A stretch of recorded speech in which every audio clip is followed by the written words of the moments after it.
밤의 장막이 서울의 번잡한 거리를 서서히 덮어가는 시간. 황민서는 편의점의 차가운 형광등 불빛 아래 서 있었다. 그녀의 눈은 피로했지만 굳게 담은 입술은 익숙한 고난에도 굴하지 않는 강인함을 보여주었다. 이 10대 후반, 그녀의 삶은 고단한 아르바이트와 병약한 어머니의 병원비, 그리고 여전히 미스터리로 남아있는 아버지의 흔적을 쫓는 일로 채워져 있었다. 세상은 그녀에게 많은 것을 요구했지만 돌려주는 것은 늘 인색했다.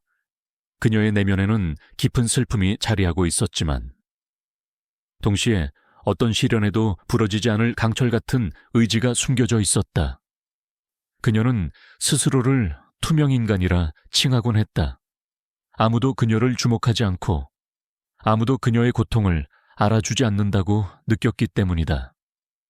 하지만 그 익숙한 고독 속에서도 그녀는 인간 본연의 따뜻함을 잃지 않으려 애썼다. 그날 밤은 유난히 폭력적인 비가 쏟아져 내렸다. 하늘의 구멍이라도 뚫린 듯 굵은 빗줄기가 도시 전체를 집어삼킬 기세였다.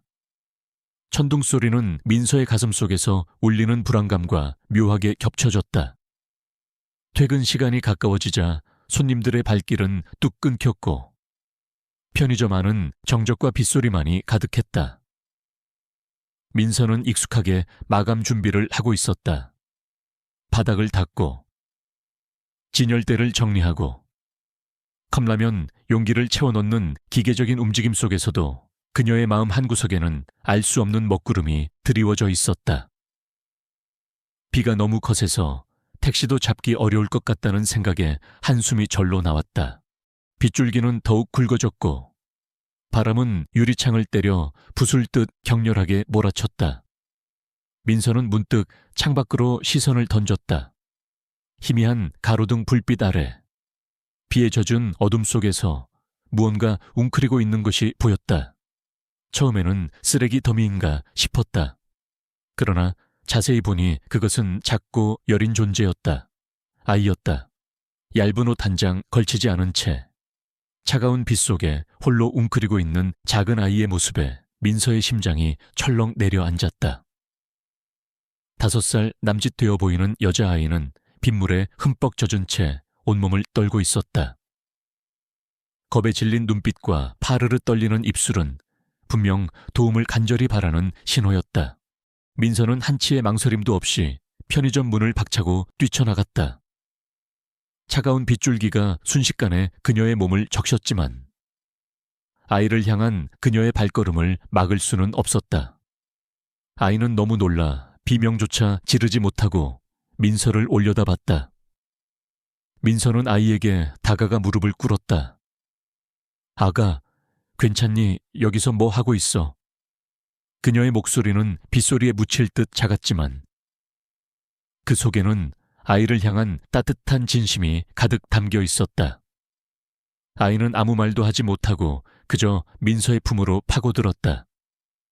아이의 처는 얼음장처럼 차가웠고 민서는 공포와 함께 아이를 감싸 안았다.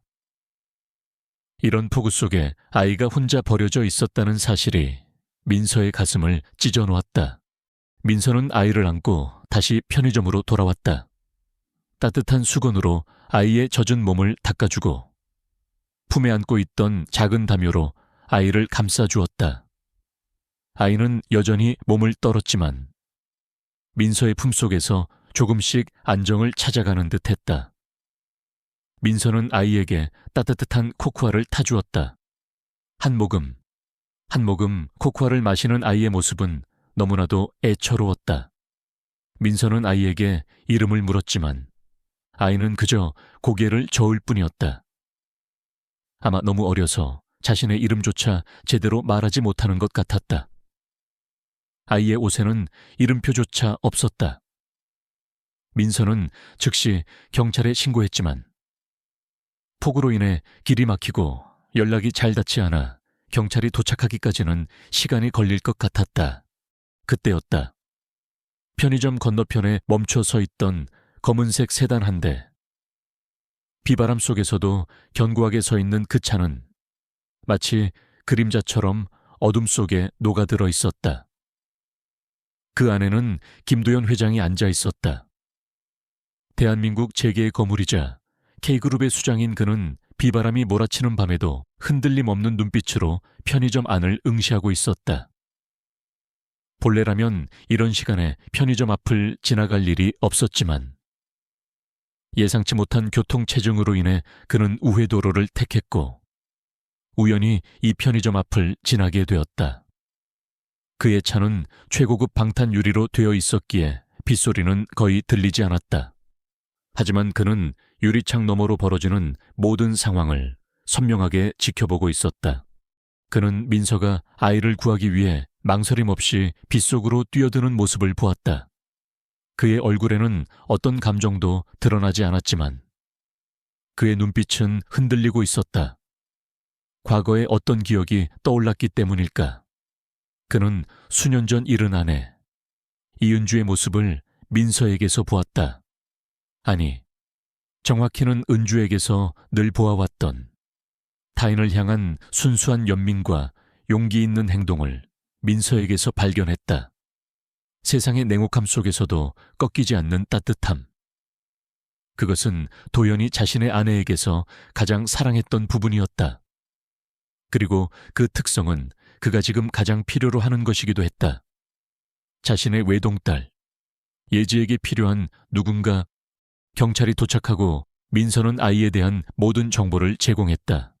아이는 인근 병원으로 이송되었고 민서는 아이가 무사하기를 간절히 빌었다.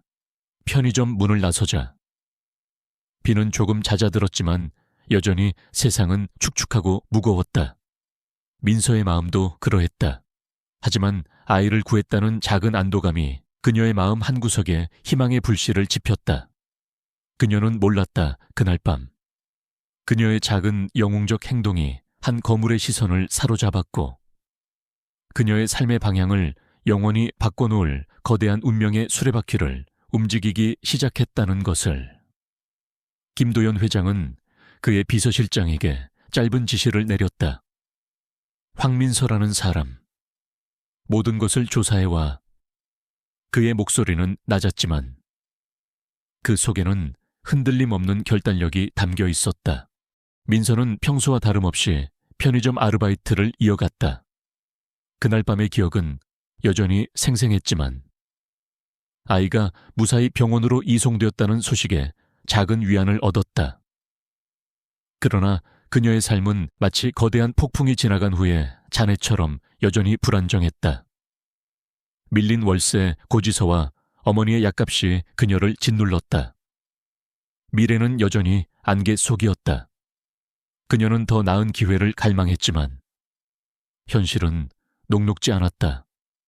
그녀의 일상은 반복되는 고난과 싸움의 연속이었다. 어느 날 오후 민서의 낡은 휴대전화가 울렸다. 발신자 제한 번호였다. 민서는 망설이다 전화를 받았다.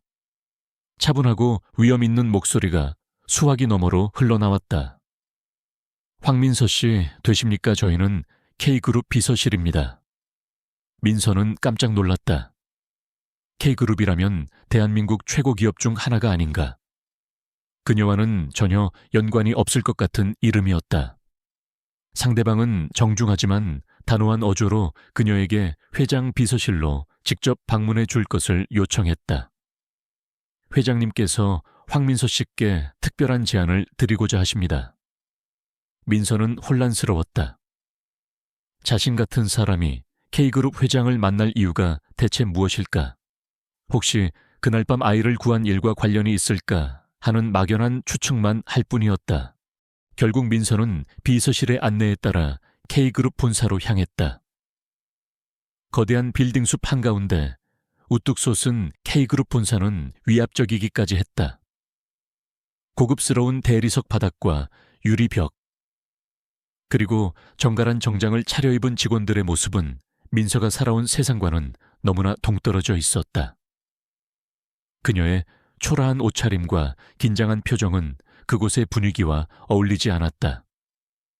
그녀는 마치 이질적인 존재처럼 느껴졌다.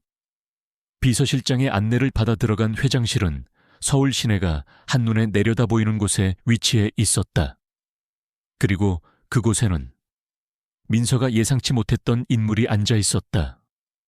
바로 편의점 건너편에서 그녀가 아이를 구하는 모습을 지켜보던 검은색 세단의 주인, 김도현 회장이었다. 김도현 회장은 냉철하고 카리스마 넘치는 외모의 소유자였다. 그의 눈빛은 날카로웠지만 동시에 깊이를 알 수 없는 무언가를 담고 있었다. 그는 민서에게 그날 밤의 일에 대해 짧게 언급했다. 황민서 씨의 용기 있는 행동에 깊은 감명을 받았습니다. 특히 그 어떤 망설임도 없이 비바람 속으로 뛰어드는 모습을 보며 저는 잊고 있던 소중한 가치를 떠올렸습니다. 그의 말은 진심처럼 들렸지만 민서는 여전히 의아했다. 단순한 감명 때문에 재계의 거물이 자신을 불렀을 리 없었다. 이어서 김 회장은 민서에게 놀라운 제안을 했다. 저는 황민서 씨에게 제 딸, 김혜지의 특별 관리인이 되어주시길 제안합니다. 일반적인 가정교사나 보모가 아닙니다. 예지는 지난 몇 년간 큰 정신적 충격을 겪었습니다. 무엇보다 따뜻한 마음과 강인한 의지를 가진 사람이 필요합니다. 황민서 씨라면 그 역할을 충분히 해낼 수 있을 거라 생각합니다. 그는 민서가 그날 밤 구했던 아이가 바로 자신의 외동딸 예지라는 사실을 밝혔다. 민서는 충격에 휩싸였다. 세상은 이렇게도 좁고 인연은 이렇게도 묘한 방식으로 얽혀 있었다. 김 회장은 파격적인 조건을 제시했다. 거액의 연봉과 함께 민서의 어머니 병원비 전액 지원, 그리고 최고급 거주 환경까지. 평생을 가난과 싸워온 민서에게는 꿈같은 제안이었다. 그러나 민서의 마음은 편치 않았다. 그는 왜 자신에게 이런 제안을 하는 것일까? 단순한 보답일까? 아니면 다른 의도가 있는 것일까? 김 회장의 눈빛 속에서 민서는 어떤 숨겨진 고뇌를 엿본 것 같았다. 그의 말에는 드러나지 않는 간절함이 배어 있었다. 그는 민서에게 며칠간 생각할 시간을 주었다. 며칠 밤낮을 고민한 끝에 민서는 결국 김 회장의 제안을 수락하기로 결심했다. 어머니의 병원비와 자신의 막막한 미래를 생각하면 거절할 수 없는 기회였다. 그녀는 이것이 단순한 우연이 아니라 어쩌면 자신의 삶을 바꿀 운명적인 계기일지도 모른다고 생각했다. 물론 그녀의 마음속에는 여전히 김 회장의 진정한 의도에 대한 의문이 남아 있었지만 그녀는 자신의 강인한 의지와 본능을 믿기로 했다. 그녀는 새로운 시작을 향해 발걸음을 내디뎠다. 민서는 김 회장의 거대한 저택으로 거처를 옮겼다. 그곳은 편의점의 차가운 불빛과는 전혀 다른 고요하고 웅장한 세상이었다. 저택은 마치 거대한 성처럼 느껴졌다.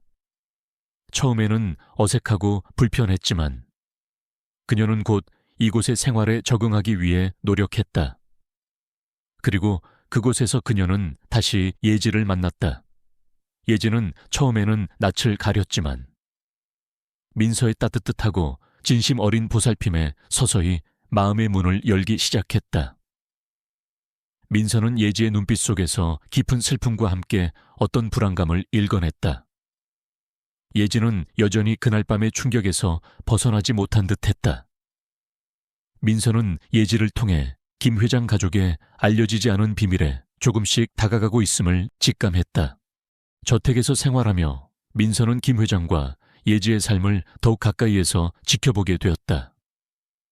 김 회장은 겉으로는 냉철하고 완벽해 보였지만 민서는 그에게서 말 못할 고독과 슬픔을 느꼈다.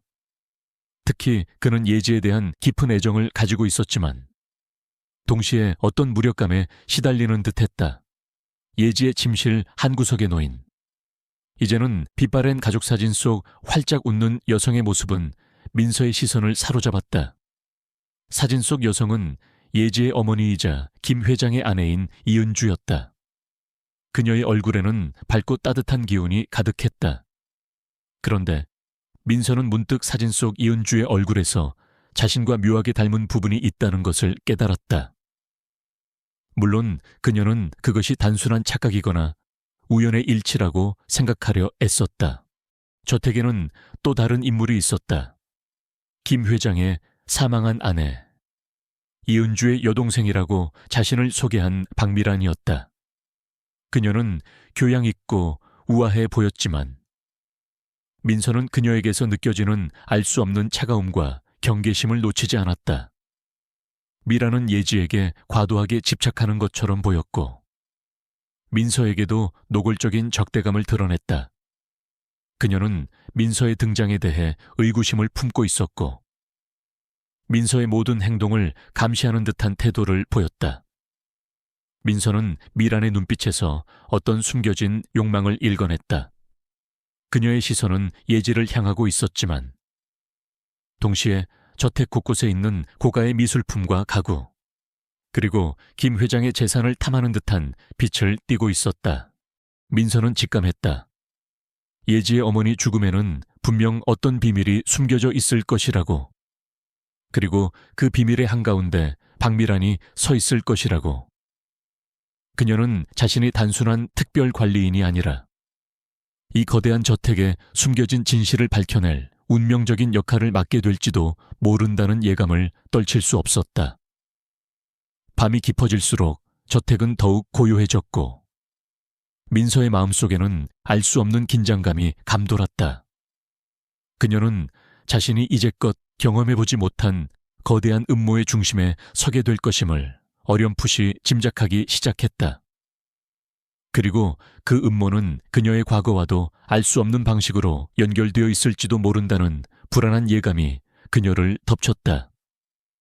민서는 거대한 저택에서의 생활에 조금씩 익숙해져 갔다. 그녀는 예지의 특별 관리인으로서 그녀의 일상을 돌보고 놀아주고 이야기를 들어주며 점차 예지의 마음을 얻었다. 예지는 민서에게 의지했고 민서 또한 순수하고 상처받은 예지에게 깊은 애정을 느꼈다.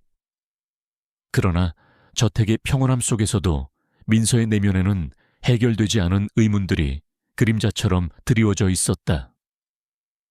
김도연 회장의 말없는 고독, 예지의 눈빛에 드리운 슬픔, 그리고 박미란의 미묘한 적대감.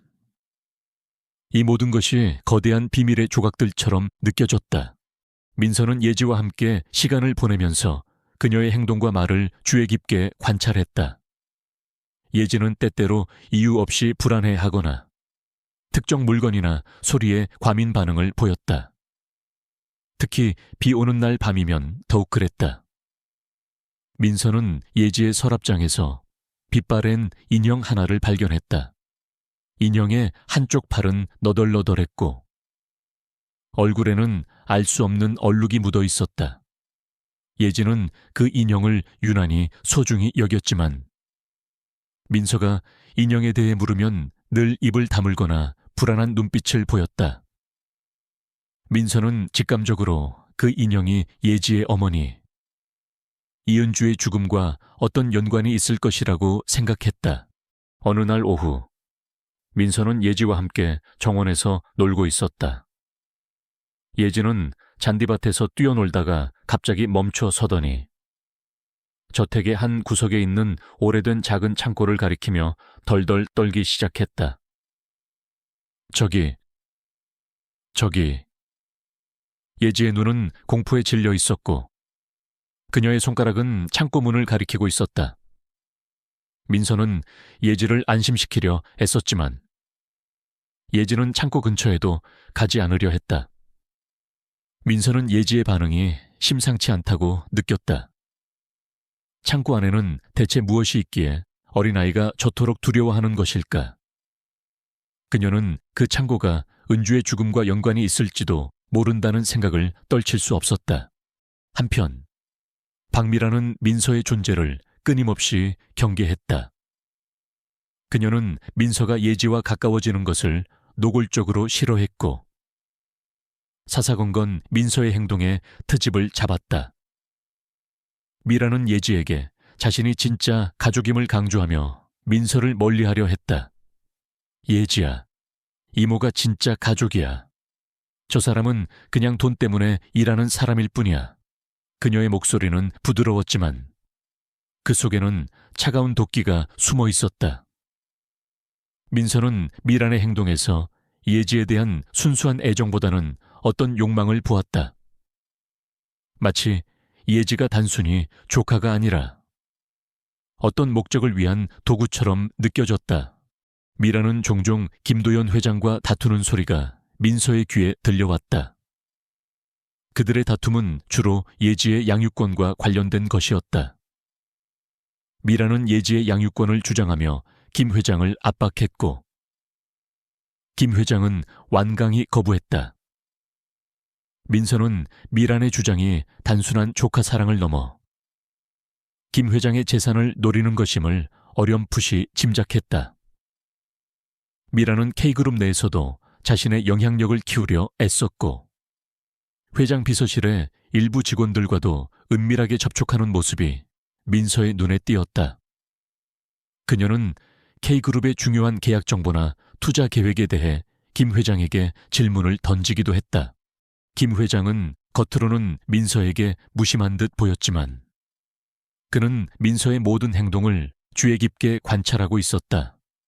그는 민서가 예지에게 진심으로 대하는 모습, 그리고 예지가 민서에게 마음을 여는 모습을 보며 안도감을 느꼈다. 그리고 그는 민서에게서 점점 더 자신의 아내, 이은주의 모습을 발견했다.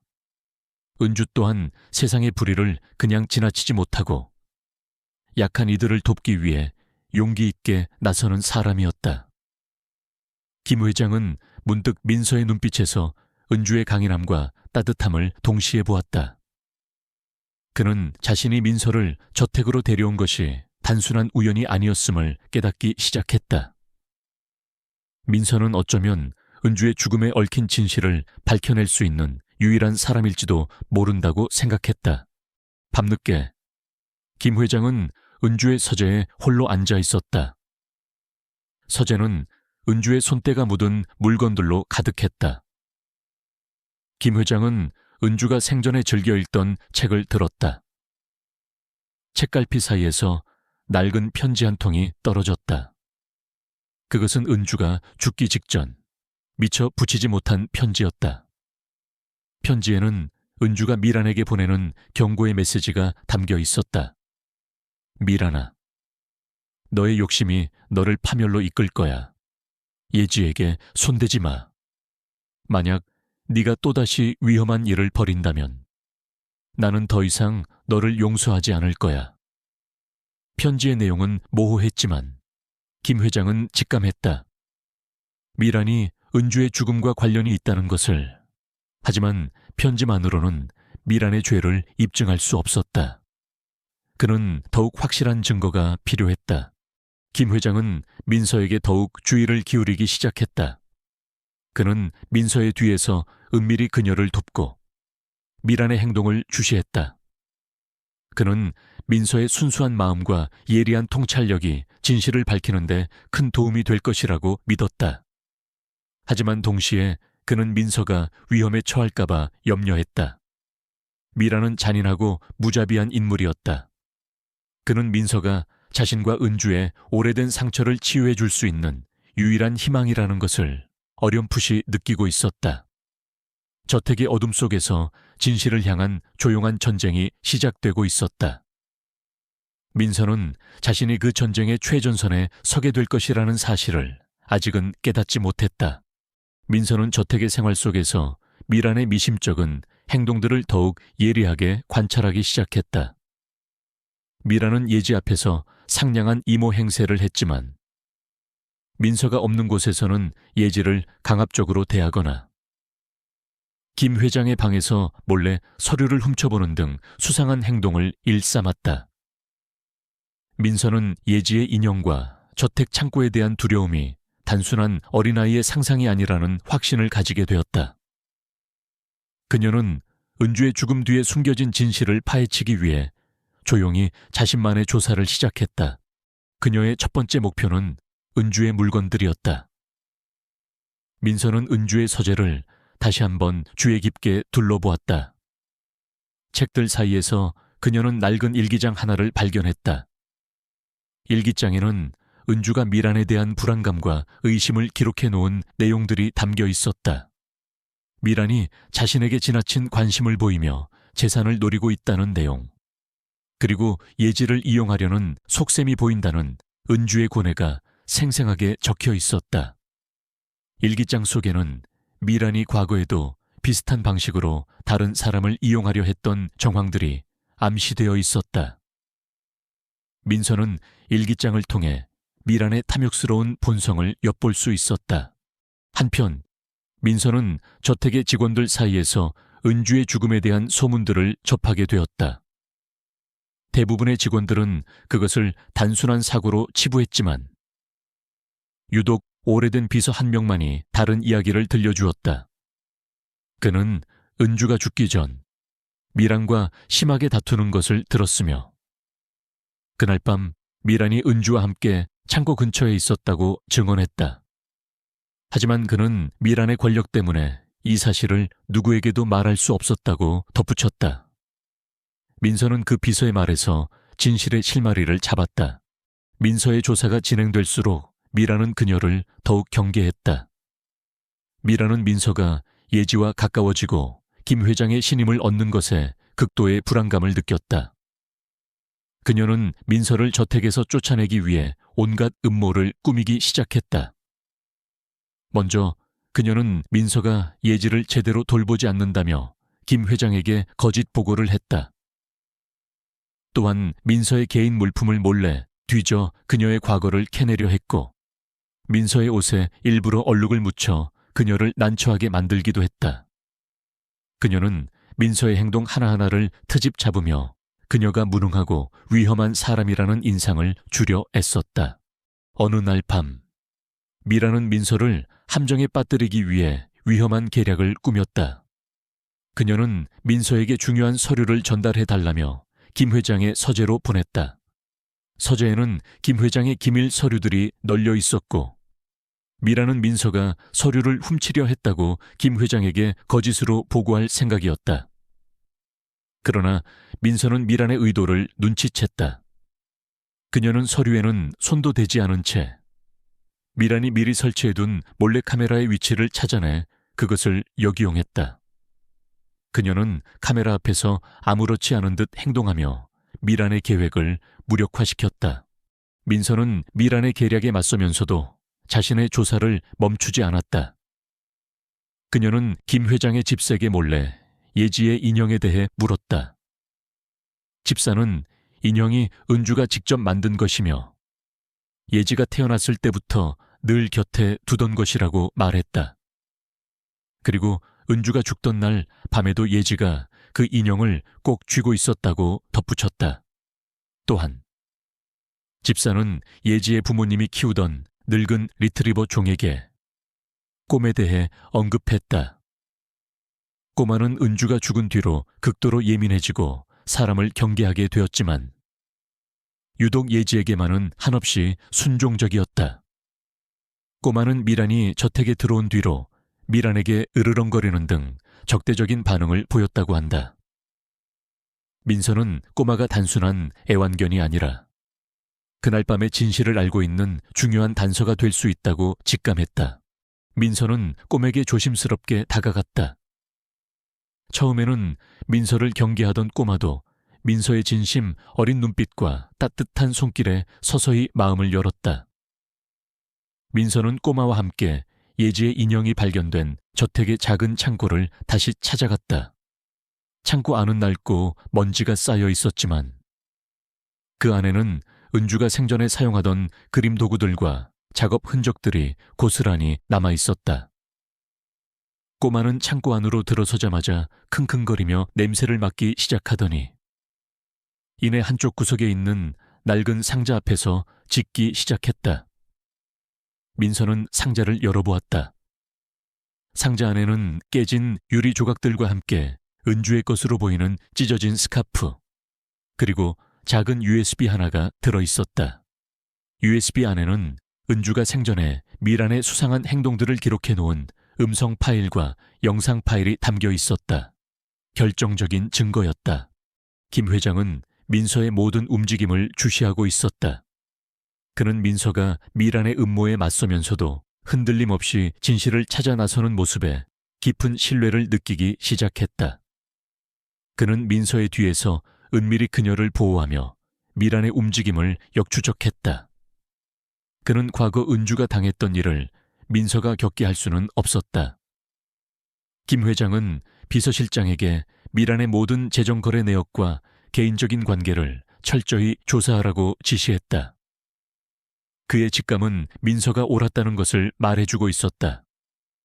김 회장은 민서가 발견한 USB의 존재는 아직 알지 못했지만 그가 미란에 대한 심증을 굳히는 결정적인 계기가 되었다. 저택의 공기는 더욱 팽팽해졌다. 진실을 향한 민서의 발걸음은 멈추지 않았고 미란의 악의적인 계략은 점점 더 위험한 방향으로 치닫고 있었다. 민서는 USB 속 내용을 확인하며 충격에 휩싸였다. 은주가 남긴 음성 파일과 영상 파일에는 미란의 악행이 고스란히 담겨 있었다. 미란은 은주의 재산을 가로채기 위해 은주를 정신병원에 감금하려 했고 예지의 양육권을 빼앗기 위해 김 회장에게 거짓 정보를 흘리기도 했다. 가장 충격적인 것은 은주가 죽던 밤의 영상이었다. 영상 속 미란은 비오는 창고 앞에서 은주와 격렬하게 다투고 있었고 은주가 실수로 발을 헛디뎌 창고 계단에서 굴러떨어지자 미란은 아무것도 하지 않은 채 그 모습을 지켜보고 있었다. 그녀는 은주를 구할 수 있었음에도 불구하고 의도적으로 방치하여 죽음에 이르게 한 것이었다. 민서는 미란의 잔인함에 치를 떨었다. 민서는 이 결정적인 증거를 어떻게 활용할지 고민했다. 그녀는 김 회장에게 이 사실을 즉시 알려야 한다고 생각했지만 동시에 미란이 이 사실을 알게 되면 더 큰 위험에 처할 수도 있다는 불안감에 휩싸였다. 미란은 이미 그녀를 제거하려는 시도를 여러 번 했었다. 하지만 진실을 묵과할 수는 없었다.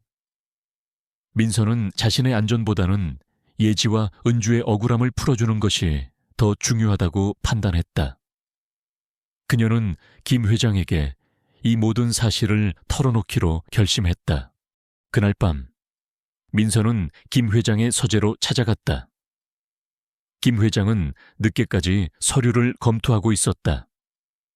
민서는 떨리는 목소리로 그날 밤의 진실과 USB 속 증거에 대해 이야기했다.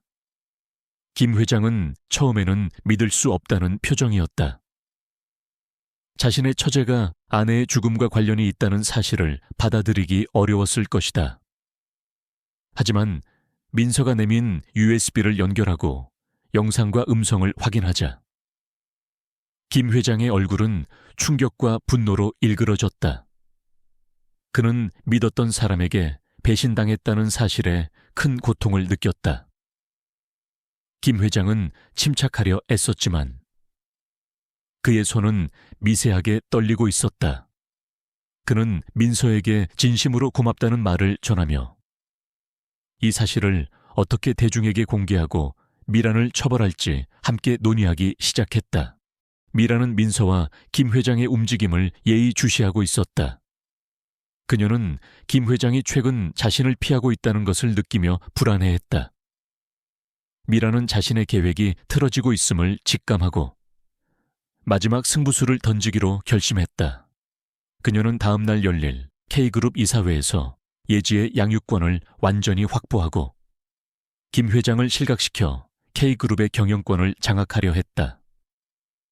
그녀는 이사들에게 김 회장이 예지의 정신 건강을 제대로 돌보지 않고 있으며 따라서 자신이 예지의 후견인이 되어야 한다고 주장할 예정이었다. 그녀는 이미 몇몇 이사들을 매수하여 자신의 편으로 끌어들여 놓은 상태였다. 이사회 당일 저택에는 팽팽한 긴장감이 흘렀다.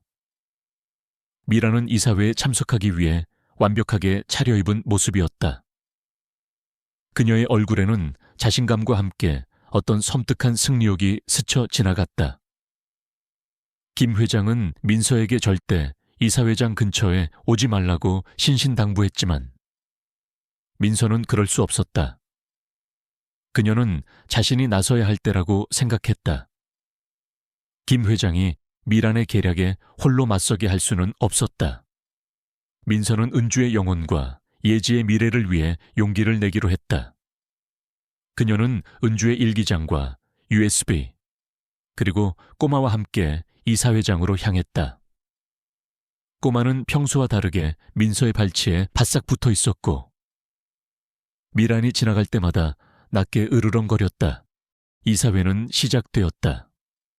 미란은 침착하게 자신의 주장을 펼쳤다.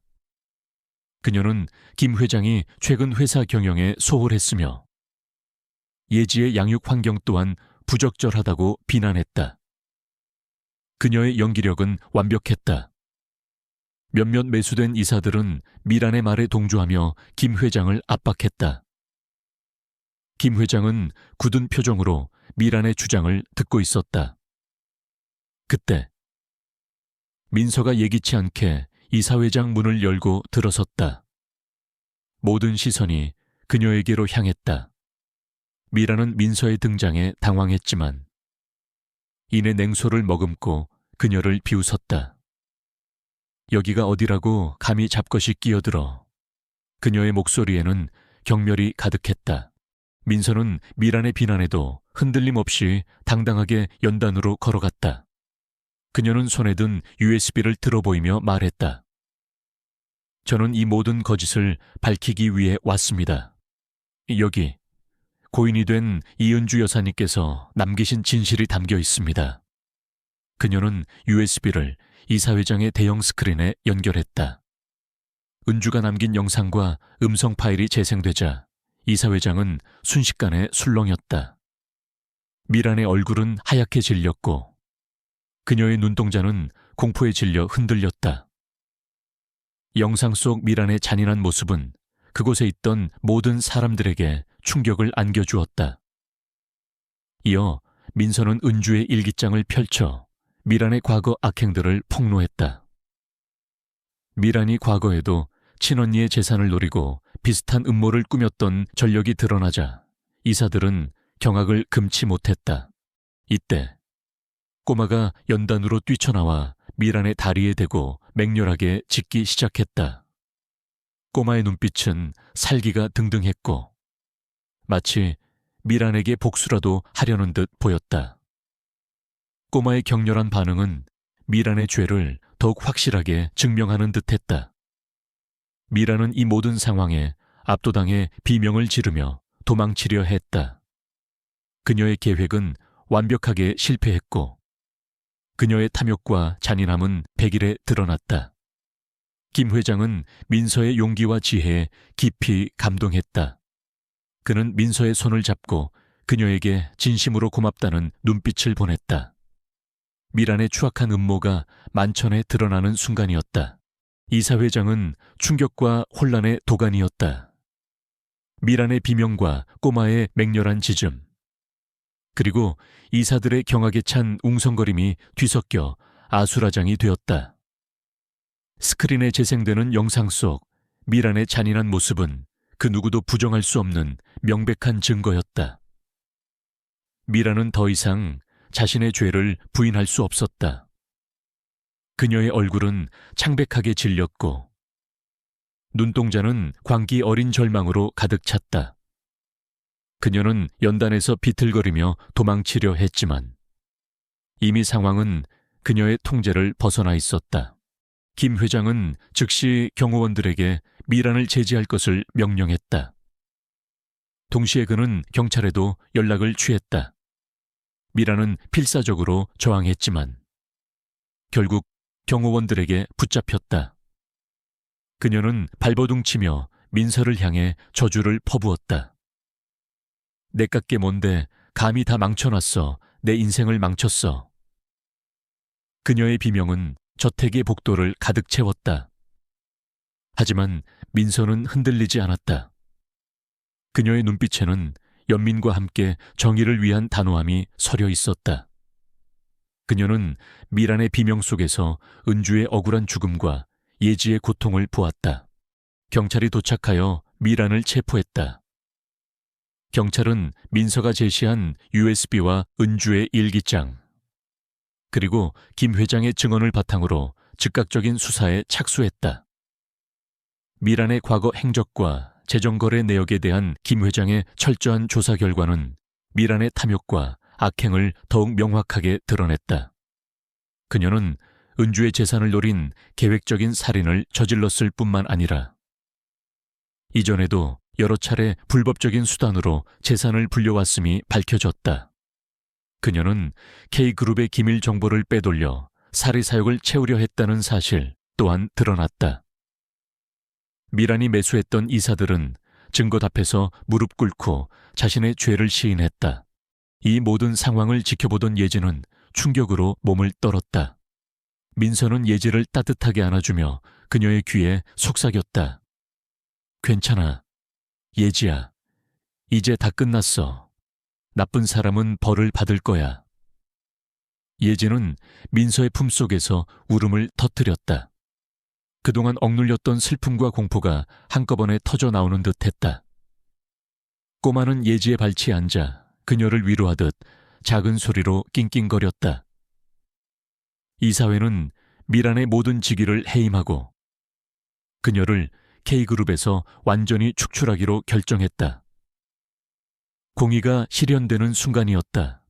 김 회장은 이 모든 일이 끝난 후 민서에게 깊은 감사를 표했다. 황민서 씨, 당신이 아니었다면 저는 평생 진실을 알지 못했을 겁니다. 은주의 억울함을 풀어주고 예지를 지켜줘서 정말 고맙습니다. 그의 목소리에는 진심 어린 존경과 애정이 담겨 있었다. 그는 민서의 손을 잡고 눈시울을 붉혔다. 민서 역시 김 회장의 진심을 느끼며 먹먹해졌다. 그녀는 자신이 옳았다는 사실에 안도했다. 사건이 마무리된 후 김 회장은 K그룹의 공식 기자회견을 열었다. 그는 미란의 모든 죄를 공개하고 회사 내부의 비리 문제에 대해 사과했다. 그리고 그는 민서의 용기 있는 행동을 세상에 알렸다. 황민서 씨는 비바람 속에서 제 딸의 생명을 구했고 우리 가족에게 드리워진 어둠을 걷어냈습니다. 그녀는 진정한 영웅입니다. 김 회장의 말은 언론을 통해 삽시간에 퍼져나갔다. 민서는 더 이상 투명인간이 아니었다. 그녀는 세상의 주목을 받게 되었다. 하지만 민서는 자신의 공로를 내세우지 않았다. 그녀는 그저 예지가 행복해하고 은주가 평화롭게 잠들 수 있기를 바랄 뿐이었다. 김 회장은 민서에게 새로운 제안을 했다. 이제 그녀는 단순한 관리인이 아니라 K그룹 산하의 사회공헌재단에서 일하며 소외된 아이들을 돕는 일을 맡게 되었다. 그녀의 따뜻한 마음과 강인한 의지가 필요한 곳이었다. 민서는 기꺼이 그 제안을 받아들였다. 그녀의 삶은 이제 타인을 위한 의미 있는 일로 채워지게 되었다.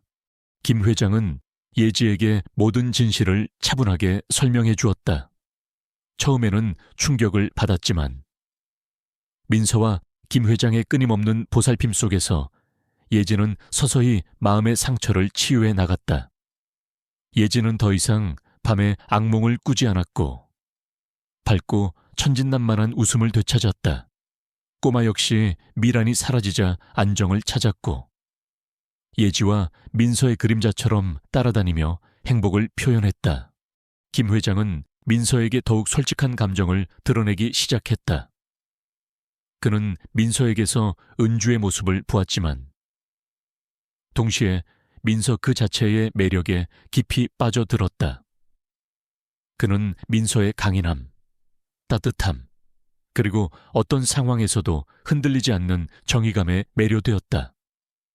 그는 민서에게 조심스럽게 자신의 마음을 고백했다. 민서 씨, 당신은 제 삶에 다시 빛을 가져다 주었습니다. 당신과 함께라면 어떤 고난도 이겨낼 수 있을 것 같습니다. 민서는 김 회장의 진심에 감동했다. 그녀는 그에게서 단순한 부자가 아닌 상처받았지만 진실하고 따뜻한 한 남자를 보았다. 그녀의 마음속에도 김 회장에 대한 특별한 감정이 싹트기 시작했다. 미란과의 싸움이 끝난 후 김 회장의 저택에는 마침내 평화가 찾아왔다. 예지는 민서의 따뜻한 보살핌 속에서 놀라운 속도로 회복했다. 그녀는 더 이상 밤에 악몽을 꾸지 않았고 낮에는 민서와 함께 그림을 그리거나 동화책을 읽으며 천진난만한 웃음을 되찾았다. 예지의 웃음소리는 저택의 빈 공간을 채웠고 김 회장의 굳게 닫혔던 마음의 문을 서서히 열었다. 꼬마 역시 미란의 그림자에서 벗어나 예지와 민서의 곁을 그림자처럼 지키며 행복을 만끽했다. 김 회장은 민서에게 더욱 솔직하게 자신의 감정을 표현하기 시작했다. 그는 민서의 강인함과 따뜻함, 그리고 어떤 어려움에도 굴하지 않는 정의로운 모습에 깊이 매료되었다. 그는 민서에게 진심으로 마음을 열고 자신의 고통스러웠던 과거와 아내 은주에 대한 그리움, 그리고 예지에 대한 미안함을 털어놓았다. 민서는 김 회장의 이야기를 묵묵히 들어주며 그에게 진심 어린 위로와 이해를 건넸다.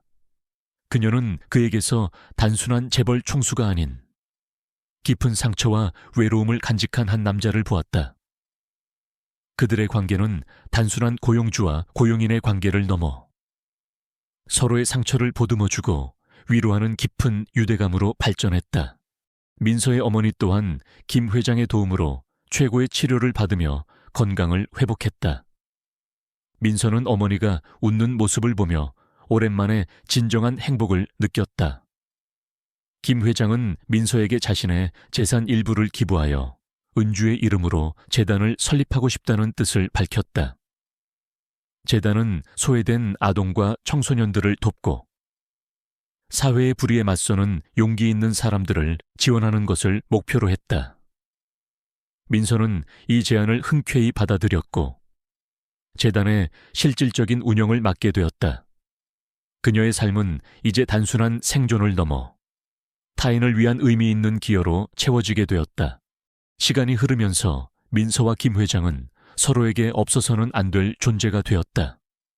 그들은 함께 예지의 학교 행사에 참여하고 주말에는 꼬마와 함께 공원으로 산책을 나갔다.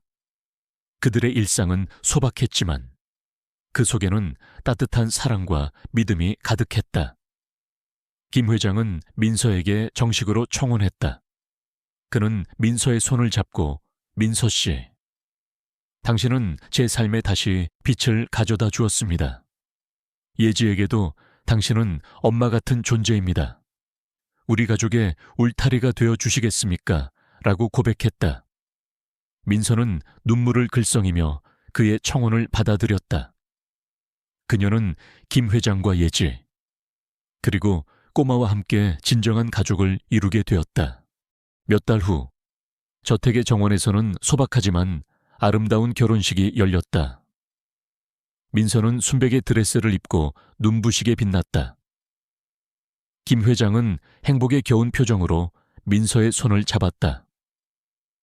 예지는 화동이 되어 꽃잎을 뿌리며 그들의 앞을 걸어갔고 꼬마는 두 사람의 발치에 앉아 꼬리를 흔들었다.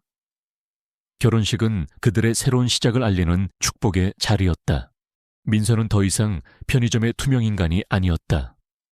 그녀는 한때 외롭고 고단했던 삶을 살았지만 이제는 사랑과 의미로 가득 찬 삶을 살게 되었다. 그녀의 용기 있는 행동은 한 가족의 비극적인 운명을 바꾸었고 그녀 자신에게도 새로운 삶을 선사했다.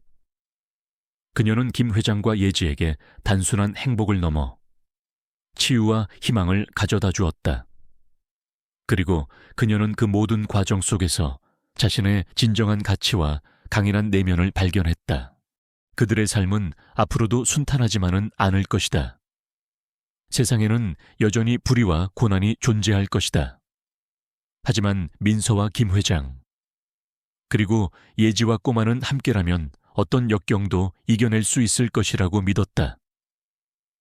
그들은 서로에게 의지하고 사랑하며 언제나 진실과 정의를 추구하며 살아갈 것이다. 따뜻한 햇살 아래 그들은 저택의 정원을 거닐었다. 예지는 민서와 김 회장의 손을 잡고 밝게 웃었고 꼬마는 그들 주위를 뛰어놀았다. 그들의 모습은 마치 한 폭의 그림 같았다. 그들의 사랑은 비바람 속에서 피어났지만 이제는 햇살 아래 더욱 찬란하게 빛나고 있었다.